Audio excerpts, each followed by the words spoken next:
nama saya Vini Nisa Fitri, NIM 1965187, jurusan akuntansi, prodi D4 akuntansi manajerial, mata kuliah pengauditan 1, bab 7, materi penerimaan penugasan dan pemahaman terhadap bukti audit. Masuk yang pertama, penerimaan penugasan, yaitu setiap pelaku suatu bisnis atau usaha selalu berkompetisi dengan pelaku bisnis lainnya. Hal ini dihadapi juga dalam bisnis jasa akuntan publik. Oleh karena itu, auditor harus mempertimbangkan setiap permintaan auditing atau penugasan audit dari klien. Lanjut, auditor perlu memperhatikan dengan cermat setiap penugasan audit, terutama audit atas klien baru. Yang kedua, klien baru ini dapat dibedakan menjadi dua, yaitu klien yang sama sekali belum pernah diaudit, dan kedua, klien pindahan dari kantor akuntan publik lain. Ada beberapa penyebab klien berganti kantor akuntan publik, antara lain: pertama, merger dua perusahaan yang kantor akuntan publiknya berbeda. Yang kedua, ketidakpuasan terhadap kantor akuntan publik lama. Yang ketiga, merger antar kantor akuntan publik. Yang kedua, penyebab ketidakpuasan klien terhadap kantor akuntan publik lama yaitu fee, kebutuhan jasa, kredibilitas, dan terakhir tuntutan.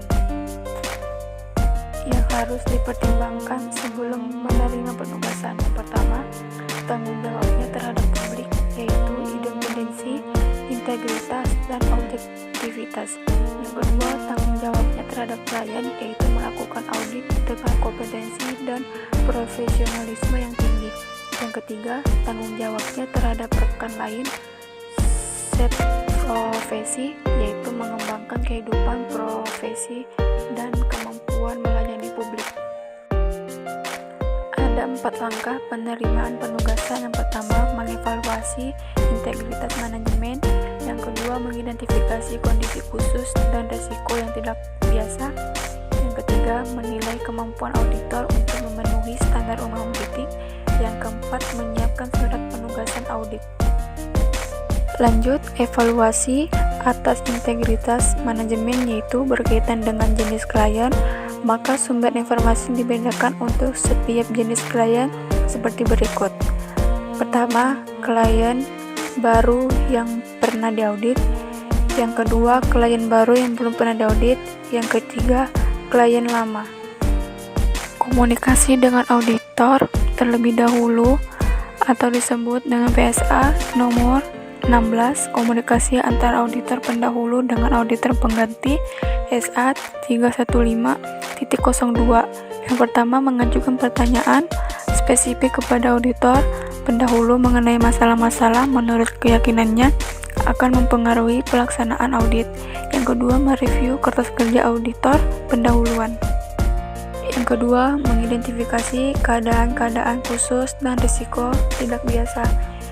Ada 3, yaitu mengidentifikasikan pemakai laporan keuangan auditan. Yang kedua, memperkirakan adanya persoalan hukum dan stabilitas keuangan klien. Yang ketiga, mengevaluasi auditabilitas perusahaan klien.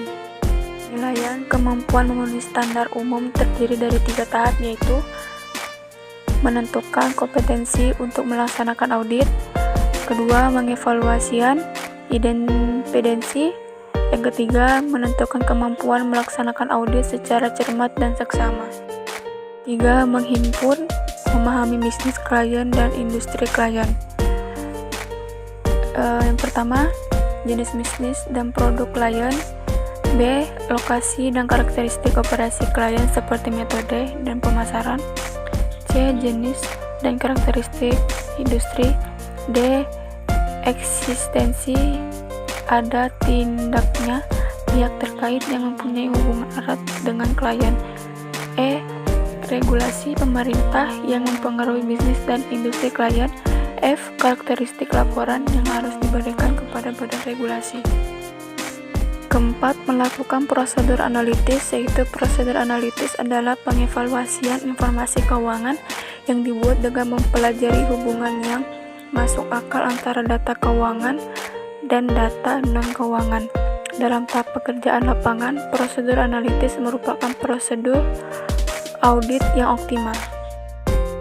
Yang kelima, materialitas, resiko, dan strategi audit pendahuluan, yaitu ada beberapa definisi tentang materialitas. IAI dalam SAP-nya mendefinisikan materialitas sebagai besarnya nilai yang dihilangkan atau salah saji informasi akuntansi dilihat dari keadaan yang melingkupinya, yang mungkin dapat mengakibatkan perubahan atas atau pengaruh terhadap pertimbangan orang yang meletakkan kepercayaan atas informasi tersebut karena adanya perhilangan atau salah saji.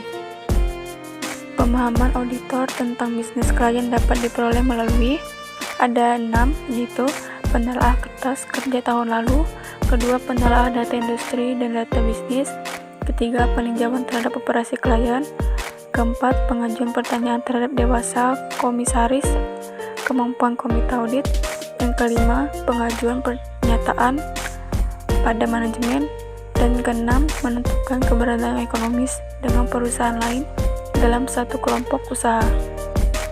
Keenam, materialitas tingkat laporan keuangan, yaitu auditor menentukan materialitas pada tingkat laporan keuangan karena pendapat auditor tentang kewajaran adalah mengenai laporan keuangan secara keseluruhan dan tidak sepotong-potong. Pengalokasian material dapat dilakukan dengan 3 cara, yaitu besarnya relatif akun, besarnya variabel akun, dan pertimbangan profesional. Resiko audit, yaitu resiko artinya katanya adalah kemungkinan adanya konsekuensi jelek atau tidak menguntungkan, rugi, dan lain sebagainya. Ketujuh, komponen resiko audit. Komponen resiko audit pada umumnya terdiri atas 3, yaitu resiko bawaan, resiko pengendalian, yang terakhir resiko deteksi. 8. Tujuan audit dan bukti audit ada 6 bagian, yaitu A. Keberadaan atau kejadian, B. Kelengkapan, C.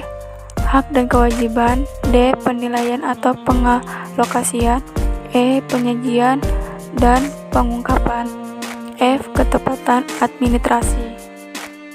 9. Bukti audit, yaitu merupakan suatu konsep yang fundamental di dalam audit.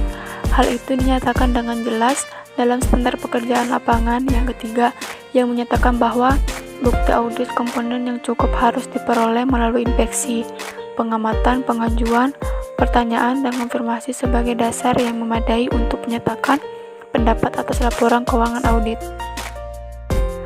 10.